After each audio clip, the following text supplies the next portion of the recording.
प्रिय विद्यार्थियों नमस्कार। आज हम बीएड सेकेंड ईयर का जो फर्स्ट यूनिट का टॉपिक है, फर्स्ट यूनिट में जो टॉपिक है ज्ञान, उसके बारे में अध्ययन करेंगे।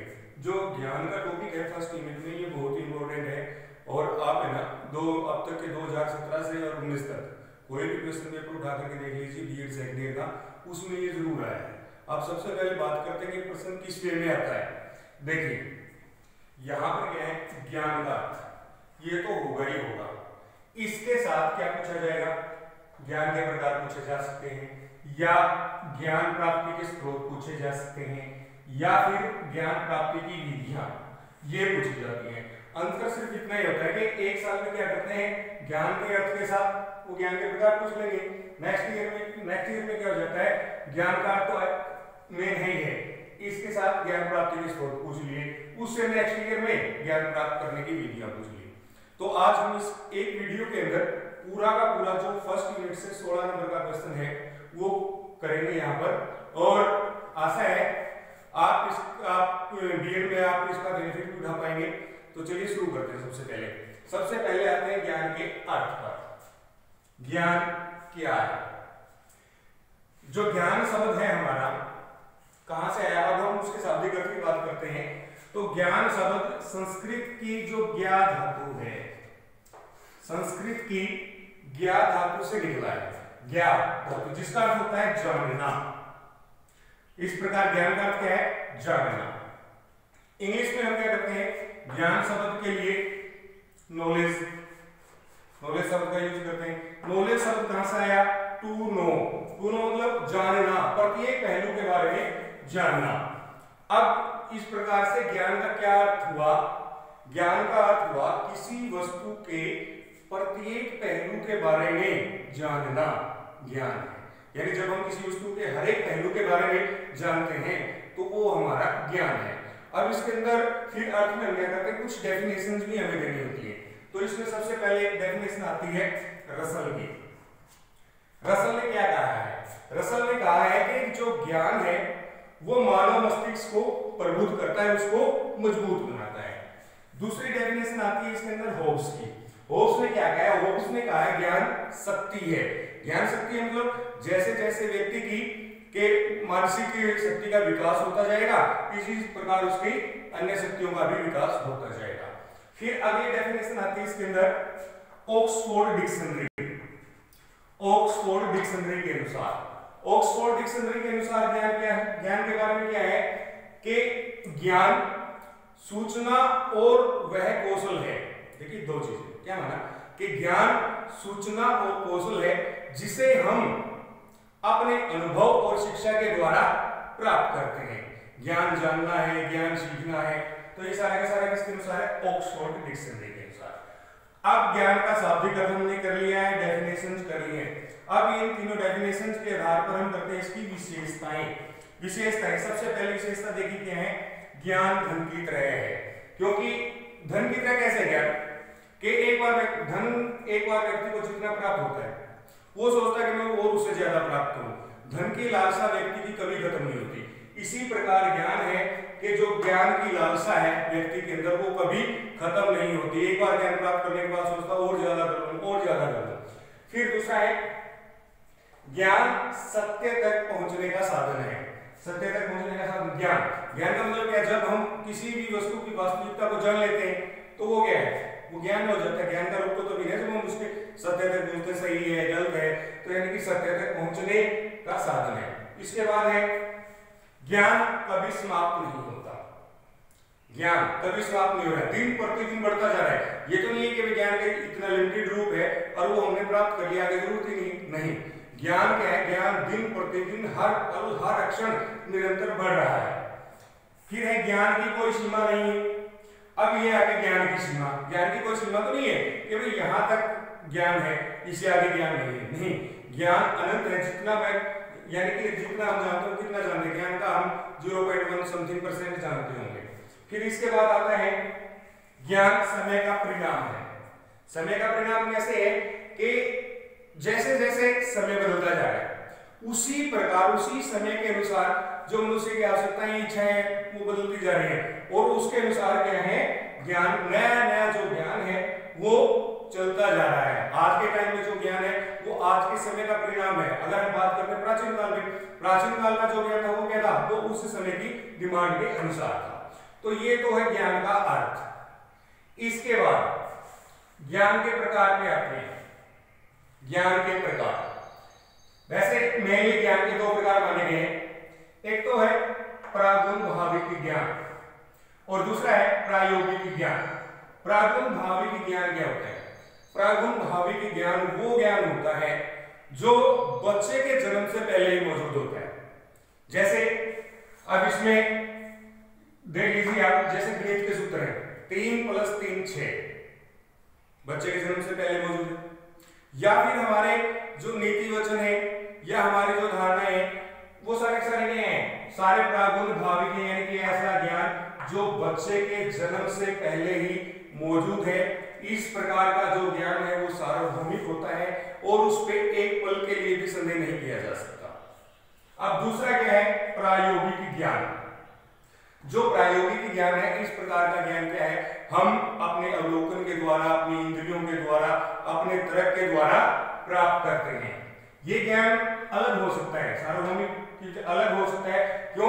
क्योंकि ये हमारे व्यक्तिगत अनुभवों पर भी आधारित होता है। अब जो भारतीय दर्शन शास्त्र है, भारतीय दर्शन शास्त्र ने ज्ञान के दो प्रकार होते हैं। सबसे पहले क्या है, पराविद्या।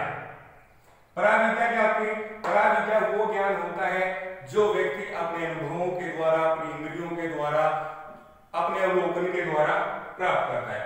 यानी कि अगर भारतीय दर्शन की हम बात करते हैं तो भारतीय दर्शन के अनुसार जो भारतीय दर्शन शास्त्री है वो इस संपूर्ण विश्व के दो रूप मानते हैं। एक कौन सा? एक तो है ये भौतिक संसार और दूसरा है आध्यात्मिक संसार। इसी प्रकार अब हम इसको ये भी कह सकते हैं कि पराविद्या में जो भौतिक संसार से संबंधित है, जो बौद्धिक पर आधारित है, वो सारा का सारा क्या है, पराविद्या के अंदर आएगा। अब नेक्स्ट आता है इसके अंदर भारतीय दर्शन शास्त्र के अनुसार अपराविद्या, यानी कि श्लोक से परे। इस श्लोक से परे जो है यानी कि आध्यात्मिक ज्ञान, जो आध्यात्मिक ज्ञान है, आत्मा परमात्मा का जो ज्ञान है वो अपराविद्या के अंदर आएगा। अब ज्ञान के जो अन्य प्रकार हैं, ज्ञान के कुछ अन्य प्रकार भी उसमें कर लेते हैं। सबसे पहले आता है हमारा सहज बोध ज्ञान। सहज बोध ज्ञान क्या होता है? सहज मतलब आसानी से बोध, जिसका ज्ञान हो जाए। तो एक जैसे ही कोई भी चीज को हम देख रहे हैं और हमारे मन में एक पल के लिए भी कोई डाउट नहीं है, कोई तर्क नहीं है, हम एक पल के लिए भी विचलित नहीं होते और हम उसको मान लेते हैं। अब जैसे ये चौक है, इस चौक का कलर कैसा है? व्हाइट है। सबके मन में, सबको पता है भाई ये व्हाइट है। एक पल के लिए भी हमने सोचा नहीं, हमारे मन में सिर्फ एक ही तर्क आता है कि यस और नो का, चाहे राइट है चाहे रॉन्ग है, यानी कि जिसका बोध आसानी से हो जाए वो आता है सहज बोध। फिर आता है तार्किक ज्ञान नंबर 2 पर। तार्किक ज्ञान क्या होता है? कई बार हमारे मन के अंदर क्या होता है, दुविधा होती है कि भाई ये टॉपिक हम एक पल से उस एक पल में उस ज्ञान का हमें बोध नहीं हो पाता, तो हमारे मन में दो तरह के विचार चलते हैं कि ये सही है गलत है, तो हम निष्कर्ष नहीं निकाल पाते। उस टाइम पे हम क्या करते हैं, तर्क का सहारा लेकर के हम उन विचारों को उन विचारों की अन्य विचारों से तुलना करते हैं और तुलना करने के बाद फिर निष्कर्ष पर पहुंचते हैं। वो होता है हमारा तार्किक ज्ञान। नंबर 3 पर इंद्रिय ज्ञान। इंद्रिय ज्ञान क्या है कि जो हमारी सेंसेस है, आंखें, नाक है, कान है, त्वचा है, उनके द्वारा हम जो ज्ञान प्राप्त करते हैं वो है हमारा इंद्रिय ज्ञान। फिर आता है अधिकारात्मक ज्ञान। अधिकारात्मक ज्ञान कुछ ज्ञान का एक ऐसा स्वरूप है कि कुछ ज्ञान ऐसा होता है जिसे हम ना तो तर्क के द्वारा प्राप्त करते हैं और ना ही इंद्रियों के द्वारा प्राप्त करते हैं। इस प्रकार का ज्ञान क्या होता है, कुछ सिद्धांतों पर आधारित होता है। जैसे अब मान लीजिए ये जो अधिकारियों द्वारा, जैसे अधिकारी कौन आएगा, ये वैज्ञानिक है, अध्यापक है, डॉक्टर है, वकील है, वो अधिकारी के रूप में, और उनके द्वारा जो ज्ञान दिया जाता है वो क्या है, अधिकारात्मक ज्ञान है। अब जैसे मान लीजिए पृथ्वी सूर्य के चारों ओर चक्कर लगा रही है, मैंने भी नहीं देखी, आपने भी नहीं देखी, नहीं देखी ना, वैज्ञानिकों ने वो चीज सिद्ध की है कि उसके चारों ओर चक्कर लगा रही है। वो क्या है, सिद्धांतों के ऊपर आधारित है, हमारे पाठ्य पुस्तकों में वो चीज है और हमने उस चीज को मान लिया। हमने कोई तर्क नहीं देखा, कोई तर्क नहीं लगा, वहां पर हमने जो अधिकारियों ने कहा हमने उस चीज को मान लिया। फिर आता है क्रियात्मक ज्ञान। इस प्रकार का जो ज्ञान है वो हमारे जो अवलोकन है उनके ऊपर आधारित होता है, जो क्रियाएं हमारी उनके ऊपर आधारित होता है। फिर आता है श्रुति ज्ञान। श्रुति ज्ञान क्या है? श्रुति का अर्थ होता है सुनना, श्रुति मतलब सुनना। तो इस प्रकार का ज्ञान मुख्य रूप से धार्मिक ज्ञान के लिए हम इसका प्रयोग करते हैं। जैसे हम पढ़ते आए हैं कि भाई जैसे हिंदू धर्म के अंदर क्या है, हमारे वेद ऋषि मुनियों के द्वारा लिखे गए जो उन्होंने विचार जो भी है। कुरान क्या है? कुरान के अंदर कहते हैं मोहम्मद जो पैगंबर था उसको कुछ परमात्मा की आकाशवाणी सुनाई थी और वो चीजें उसने कुरान में लिखी थी। इसी प्रकार ईसाई धर्म में जैसे बाइबल है उसमें क्या क्या है, जो यीशु मसीह था उसको आकाशवाणी सुनाई थी, मतलब परमात्मा की आवाज सुनाई थी और वो अपने विचार उन्होंने कहा बाइबल में लिख दी। तो इस प्रकार का जो ज्ञान है, चाहे वो हमारे वेदों का ज्ञान है, चाहे वो कुरान का ज्ञान है, चाहे वो बाइबल का ज्ञान है, इस प्रकार का जो ज्ञान है वो श्रुति ज्ञान के अंदर आता है। और श्रुति ज्ञान की एक खास बात है कि हम इसके अंदर परिवर्तन नहीं कर सकते, क्योंकि इसके अंदर परिवर्तन करने का हमारा सामाजिक विरोध होता है। तो यहां तक ज्ञान के प्रकार भी कंप्लीट हो गए। अब आते हैं ज्ञान प्राप्त करने के स्रोत। देखो बिल्कुल इजी है, अगर आपको ज्ञान के प्रकार याद है तो ज्ञान प्राप्ति के स्रोत भी आपको इजीली याद हो जाएंगे। ज्ञान जितने ज्ञान के प्रकार हैं वो उसी जगह से मिलेंगे ना। जैसे इंद्रिय अनुभव है, हमारा जो ज्ञान का सबसे ज्यादा, हमारे ज्ञान का जो सबसे ज्यादा भाग है वो हम अपनी इंद्रियों के द्वारा प्राप्त करते हैं। तर्क के द्वारा तार्किक ज्ञान आएगा, तो तर्क के द्वारा हम क्या करते हैं?